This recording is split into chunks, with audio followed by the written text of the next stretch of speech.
Yes, bana, hichi kitendo alichokifanya Ana cha kumchoma bisu Rebeka, sijui tuite ni kitendo cha kishujaa au ni kitendo cha ajabu sana, lakini haya maamuzi Ana aliyofanya lazima atajutia. Lakini huu nyanyasaji anaofanya Aunty Zai kwa Eva na kutaka kabisa kumfukuza hapa ndani kwa Profesa ni kitendo pia cha kinyanyasaji sana, ambacho siku moja huenda kawa Aunty Zai akakijutia pia. Huku Profesa anatamani sana kuileta familia yake kwa pamoja na kuwaambia kuwa hivi ndivyo mnavyotakiwa kujuana nyinyi kama familia. Sasa pale tulipoishia katika episode iliyopita ndipo tunapoanzia leo. Twende zetu nyumbani kwa Profesa. Eva huyu hapa amekaa na rafiki yake Juma wakiwa na discuss mawili matatu. Sasa Eva anasema Naira na Frankie wako karibu sana Juma, zaidi kuliko hata kawaida.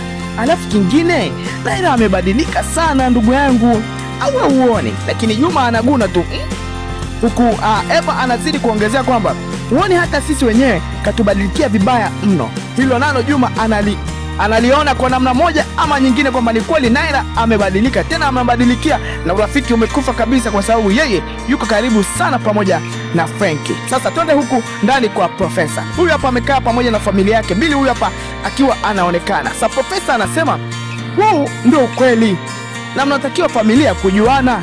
Bwana, Profesa ameongea ukweli gani? Yote tutapata kujua hapa ndani ya Jua Kali. Sasa twende huku kwa Patrick. Mama Semeni huyu hapa pamoja na Davis. Baada bana ya Rebeka kuondoka kwenda nyumbani kwa Ana.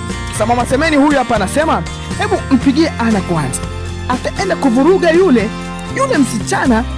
Ana maana kabisa. Bwana, huyu msichana anayesemewa hapa ni Rebeka, ambaye ameamua kuchukua maamuzi ya kwenda nyumbani kwa Ana kufanya anachojua yeye. Sijui ameenda kufanya kitu gani. Sasa turudi kwa Profesa. Aunty Zai huyu hapa bana anamwona Eva akiwa na randaranda tu humu ndani. Sasa Aunty Zai hampendi kabisa Eva na hataki kabisa kumwona huku ndani, kwa sababu tu Eva ana date na Billy ambaye ni kijana wake. Sasa Aunty Zai anamwambia Eva, muda wote huo bado tu upo humu ndani, hutaki kuondoka kabisa. Bwana, matamanio ya Aunty Zai ni kumwona Eva akiwa anaondoka kwenye hii nyumba, hataki kumwona kabisa.